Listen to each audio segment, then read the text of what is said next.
Alors, pour monsieur, ce sera des graines Mhm. de bégonia. Mhm. Donc, si je rajoute la TVA et tout ça, ça vous fera un total de... Je vais plutôt vous prendre une boîte de caviar en fait.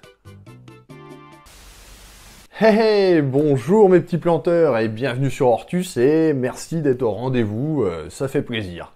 Aujourd'hui nous allons parler d'une plante herbacée très connue des jardins qui était en compétition avec Géranium et qui l'a emporté d'une seule voix. Très connue pour son feuillage asymétrique et sa belle floraison, aujourd'hui nous allons parler des bégonias.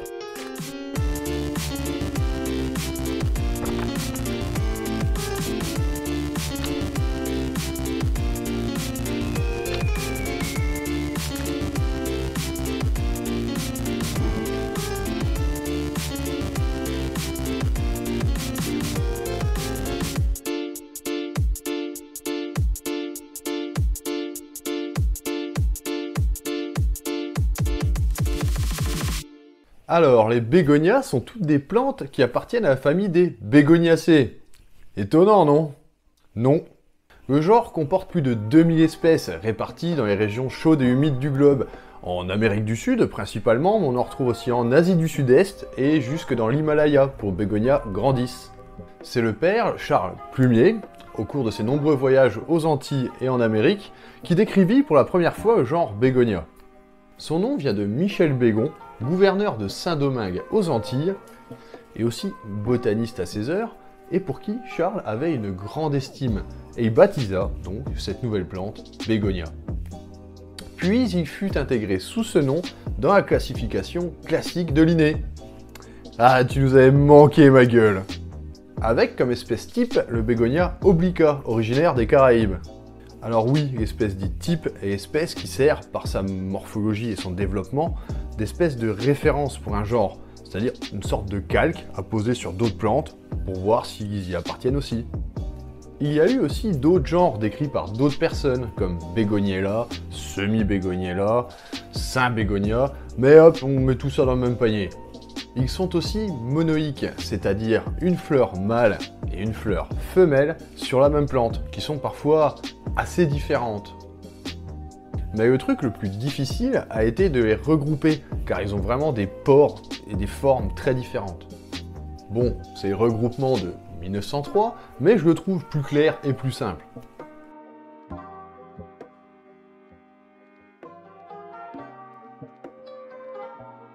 Donc c'est un type de bégonia qui ne possède pas de tiges dures, quoi. Parmi eux, on trouve bien évidemment le fameux bégonia massif, ou bégonine, mais de son vrai nom, Bégonia semperflorens.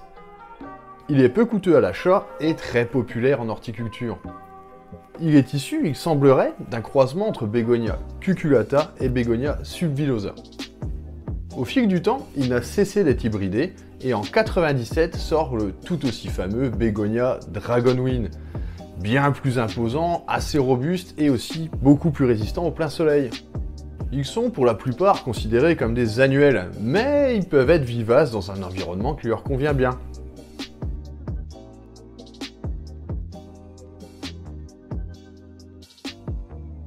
Les espèces dites tubéreuses, elles, sont bel et bien vivaces. Elles possèdent des organes souterrains sous forme de bulbes ou de tubercules. Et en fonctionnant comme telles, elles ont évidemment besoin d'un repos hivernal. Originaires d'Amérique centrale et d'Amérique du Sud, c'est vraiment ceux que je préfère car ils ont une floraison vraiment spectaculaire avec un panel de couleurs s'étendant du rouge foncé au blanc pur. Ceux qu'on trouve assez couramment dans le commerce sont appelés tuber hybrida. Ce sont en général des croisements entre Bégonia boliviensis et Bégonia davisi. Les bégonias retombants ou bégonia pendula font aussi partie de cette catégorie, et eux ce sont vraiment mes petits préférés. Mais on y trouve aussi le bégonia eliatior, très présent chez les horticulteurs et en jardinerie. On peut également y trouver le plus petit du genre bégonia, Bégonia eachista, qui ne dépasse guère 6 cm de haut et qui n'a été découvert qu'en 2017. Oui.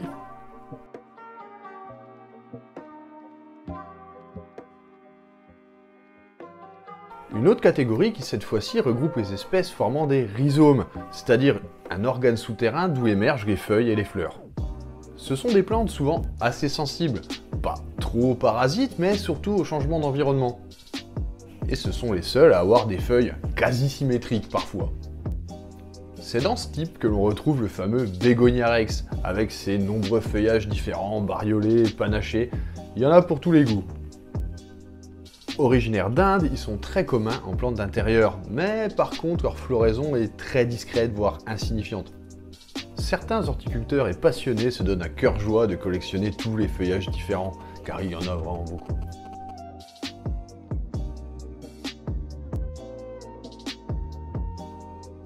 Bon, dans cette catégorie, on va y regrouper les bégonias arbustifs et les bégonias dits bambousiformes.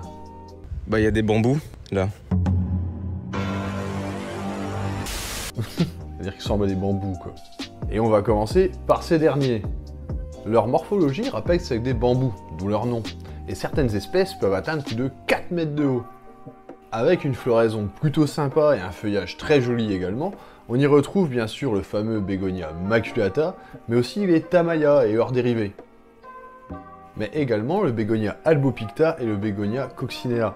Les bégonias arbustifs, eux, ont un développement très variable et sont dépourvus de gros nœuds comme les précédents. Ils sont assez faciles à cultiver mais demandent quand même une grosse luminosité, contrairement aux autres.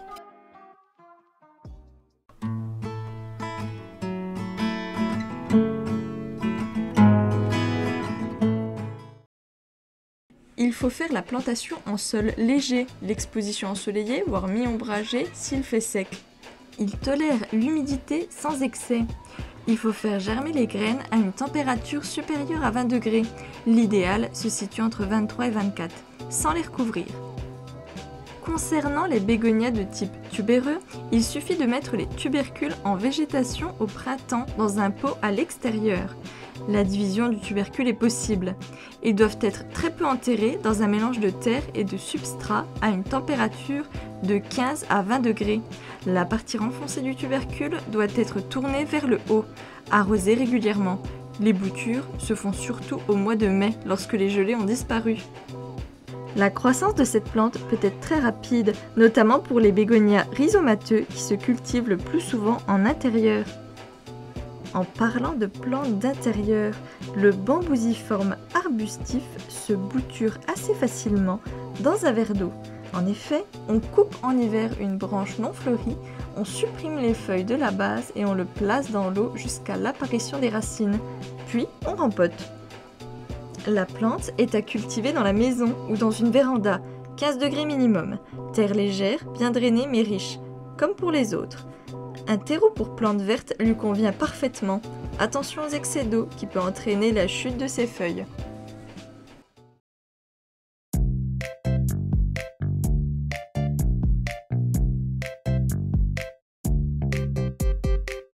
Ah, on commence cette série d'anecdotes avec un petit fun fact perso. Ma grand-mère possède un bégonia tubéreux d'un rouge vraiment profond. Le truc, on le remarque. Magnifique, et dans mes souvenirs, je l'ai toujours vu à la même place. Je lui ai donc demandé depuis combien de temps elle l'avait. Et elle m'a répondu: tu sais mon gamin, je sais plus trop, mais quand les Allemands étaient là, maman l'avait déjà. Bah, j'avoue que j'étais un peu sur le cul quand même en termes de longévité de la plante. Rien à voir à l'histoire d'avant, mais la fleur de bégonia est aussi l'emblème de la Corée du Nord.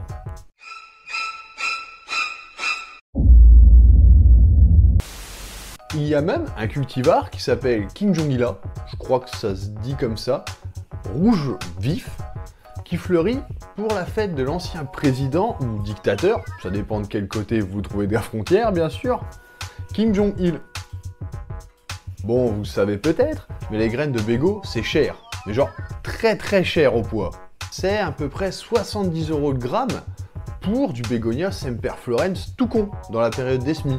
Mais bon, après dans 1 gramme de semis, on peut quand même faire à peu près 12 000 plants.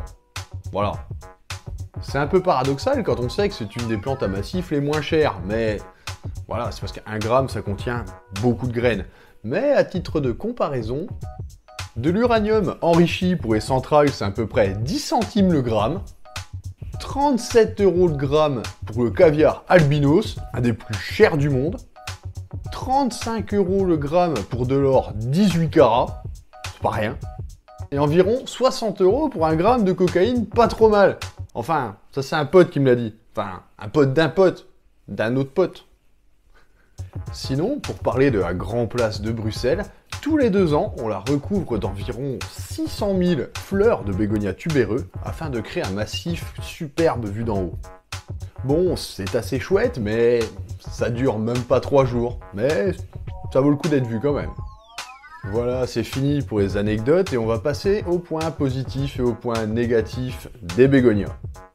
Pour les points positifs, il est peu cher quand on parle du bégonia semperflorens, en plan bien sûr, mais les autres sont un peu plus chers, mais par contre ils sont vivaces ou persistants. Ce sont des plantes qui s'adaptent bien aux endroits ombragés, voire même totalement à l'ombre, et leur floraison dure quasiment tout l'été, voire même jusqu'en hiver pour certains.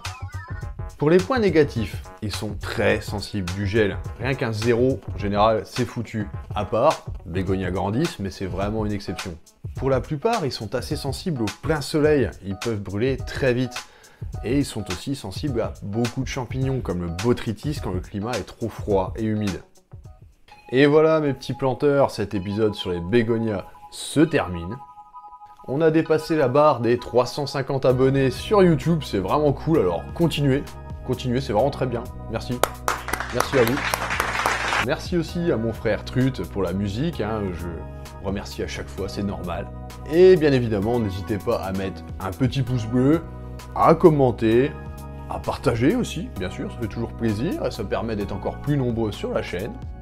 N'hésitez pas aussi à vous abonner si ce n'est pas déjà fait, et on se retrouve bientôt pour de nouvelles vidéos. J'ai quelques petites idées assez sympas, des petits vlogs, des autres trucs sur le terrain et tout. Vous allez voir, ça va être cool. Et bien sûr, n'oubliez pas de cultiver et de vous cultiver. À la prochaine!